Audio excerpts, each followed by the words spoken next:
నేను బయట ఆకుంటుంటే దొక్కింది. అసలు ఏంటిది ఇది? మా ఇంట్లో వాళ్ళు కూడా చప్పుడు చేస్తలేరంటే వాళ్ళకు కూడా తెలియదనుకుంటా. సరేలే, ఇక్కడ కూర్చొని చూద్దాం.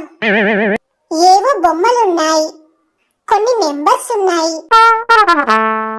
కలర్ కలర్ గా ఉంది. ఎవరైనా పోగొట్టుకున్నారో ఏమో, ఒక్కసారి అడిగేసి వద్దాం. వీళ్ళు గేటు కూడా ఓపెన్ చేయలేదంటే వీళ్ళది కాదనుకుంటా. మరి ఎవరిదై ఉంటుందబ్బా? పొయ్యి పొయ్యి, ఇది నాకే దొక్కింది. అన్నిళ్లకు తాళాలేసున్నాయి, ఒక్కలు కూడా కనిపిస్తలేరు. ఇక ఇంటికి పోదాం. అసలు దీనితో ఏం చేస్తారు? పోనీ దీనితో ఆకుందామంటే ఏ ఆట ఆడుకోవాలో కూడా తెలియడం లేదు. ఒక్కటి అడుగుతా, చెప్పు. అసలు ఎవరు నువ్వు? ఎక్కడి నుండి వచ్చావు? నాకే ఎందుకు దొక్కావు? ఇంతకు నువ్వేం చేస్తుంటావు?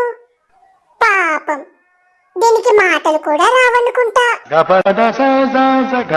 అమ్మో, నాకిది పొద్దున దొక్కితే దీని గురించి ఆలోచించేసరికి సాయంత్రం అయ్యింది. ఇదెవరికైనా ఇస్తే కానీ నేను ఆకోలేను. అమ్మమ్మ, ఇది కొంచెం తీసుకో అమ్మమ్మ. ఇవ్వు మమ్మీ. అమ్మయ్యా, ఇప్పుడు ప్రశాంతంగా ఆకోవచ్చు. ఒక్కటి మాత్రం అర్థమైంది ఫ్రెండ్స్, దొరికింది కదా అని ఏది పడితే అది ఇంటికి తీసుకురావద్దని.